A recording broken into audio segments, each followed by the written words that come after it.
आज संगठनात्मक पर्व जिसे हम सब त्यौहार की तरह मनाते हैं, प्राइमरी मेंबरशिप को लेकर, उसके बाद एक्टिव मेंबरशिप और उसके बाद संगठन के चुनाव, इसी चर्चा हेतु आज जिला कठुआ का दौरा था। जिलाध्यक्ष गोपाल महाजन जी के साथ, मेरे प्रभारी मनीष शर्मा जी के साथ और यहाँ के हमारे दोनों स्थानीय विधायक भारत भूषण जी भी, जसरोटिया जी भी और पार्टी के सभी प्रमुख कार्यकर्ताओं के साथ आज बैठने का मौका मिला है।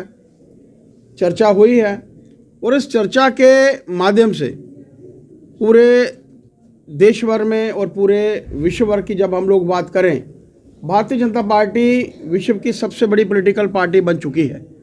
लगभग 12 करोड़ प्राइमरी मेंबर्स के नाते भारतीय जनता पार्टी के साथ आम लोग, वोटर्स, सपोर्टर्स, सिंपथाइजर्स जुड़ चुके हैं। उसी के हेतु जम्मू कश्मीर में भी चूँकि असेंबली के चुनाव थे, हमारा संगठनात्मक चुनाव जो था वो लेट हुआ। 6 नवंबर से इसकी शुरुआत हुई थी और 15 दिसंबर तक इसको हम लोग समापन की तरफ अग्रसर हैं ताकि एक्टिव मेंबरशिप कर सकें और उसके बाद संगठनात्मक चुनाव जो हैं वो हो सके। इसी प्रक्रिया को लेकर आज कठुआ का दौरा था। मैं यहाँ पर पहुँचा हूँ। सभी पार्टी के प्रमुख कार्यकर्ताओं से मिलना हुआ है और उनको प्रेरित किया है मैंने कि जगह जगह पर जाकर, आम लोगों के बीच में भी जाकर, घर में, उनके घर में जाकर, क्योंकि चुनाव के बाद धन्यवाद करने का भी मौका है और आगामी आने वाले चुनावों को मद्देनजर रखते हुए पार्टी जिस तरीके से काम करती है, नरेंद्र भाई मोदी जी का कहना है कि डोर स्टेप के ऊपर लोगों की समस्याओं को सुना जाए, उसका समाधान किया जाए। उसी के अंतर्गत पार्टी के कार्यकर्ता जो है घर घर में जाकर मेंबरशिप करे, इसको लेकर यह विषय हम सब कार्यकर्ताओं के बीच में रखा है और मेरा मानना है कि एक अच्छा वातावरण से हम लोग अपने संगठनात्मक चुनाव भी जो है कराने में सफल होंगे। नया एक योजना जो है प्रधानमंत्री द्वारा बिजली फ्री की जो है वो लॉन्च की गई है, उस पर आप क्या कहते हैं?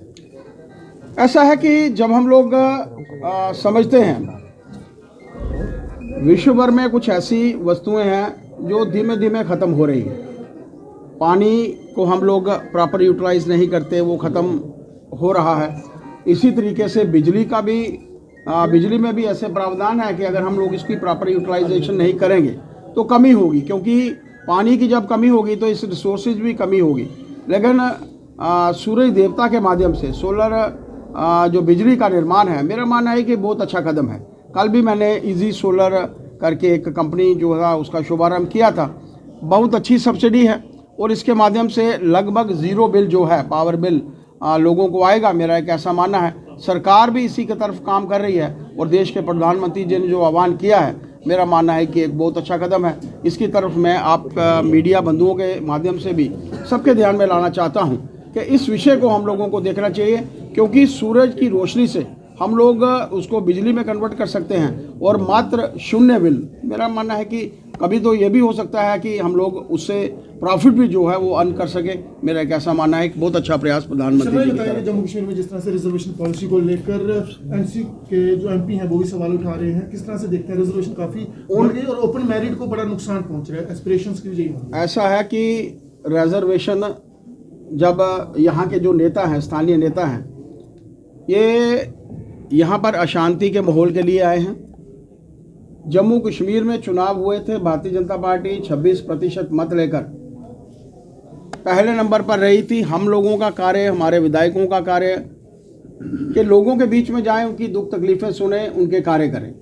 लेकिन ये लोग नहीं चाहते। आप लोगों ने असेंबली का पहला दिन देख लिया, रेजोल्यूशन लाया गया और समझते हैं कि रेजोल्यूशन कोई मूल्य नहीं रखता, उसके बावजूद इसको लाया गया और उसको आनन फानन में यस नो करके उसको पारित किया गया। मेरा मानना है कि ये लोग यहाँ का वातावरण नहीं चाहते। आप उनको पता चल चुका है आज जिस तरीके से वो पॉलिटिकल पार्टी जो कभी 28 सीटों पर थी, आज 3 सीटों पर पहुँच चुकी है। भारतीय जनता पार्टी 26% मत लेकर और नेशनल कॉन्फ्रेंस 23% मत लेकर और कांग्रेस जो अपने आप को देश की सबसे बड़ी पॉलिटिकल पार्टियों में एक समिति है, 12% मत लेकर ये लोग जो हैं यहाँ पर आए हैं। ये समझते हैं कि यहाँ के वातावरण को ख़राब करने की आवश्यकता है। एक अच्छा वातावरण एलजी एडमिनिस्ट्रेशन के समय में बना है। चुनावों में किसी किस्म का कोई अनटूवर्ड इंसिडेंट नहीं होता है।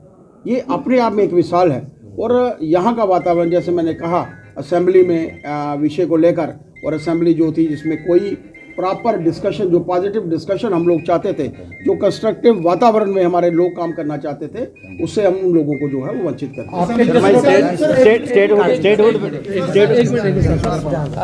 स्टेटहुड को लेकर प्रधानमंत्री जी ने कहा है कि जब उचित समय आएगा तो बिल्कुल स्टेटहुड मिलेगी, और वो उचित समय का हम लोग इंतजार करेंगे। लेकिन क्या जैसे फर्स्ट डे में ही, जैसे जो मैंने आप लोगों को पहले भी बताया कि असेंबली में ऐसे रेजोल्यूशन लाए जाते हैं जिनका कोई सरोकार नहीं है। क्या हम लोग चाहते हैं कि 370 को वापस लाके हमारी मातृशक्ति का हक छीने? 35A को लाकर अपनी मातृशक्ति को हम लोग उनके अधिकारों से वंचित करना चाहते हैं। वेस्टर्न पाकिस्तान के रिफ्यूजी यहाँ आकर सेटल हुए, 370 हटा, उनको उनका हक मिला। आज हम उस 370 को लाकर उनका हक छीनना चाहते हैं। कांग्रेस को, नेशनल कॉन्फ्रेंस को, PDP को कटघरे में खड़े करने की आवश्यकता है।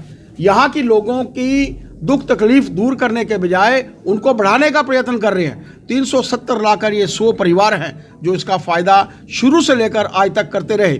कभी मीडिया प्रूव करे, और मेरा तो मानना है कि मीडिया को ही खुलकर सामने आना चाहिए। कभी प्रूव करिए, आपके ध्यान में आएगा कि मात्र वो 100 परिवार थे जो इसका फ़ायदा ले रहे थे। आज उनको मुंह की खानी पड़ी है। आगामी आने वाले चुनावों में, चाहे वो पंचायतों के चुनाव हैं, चाहे वो लोकल बॉडीज़ के चुनाव हैं, आप देखेंगे कि उनको भुगतना पड़ेगा। मैंने शुरू में बताया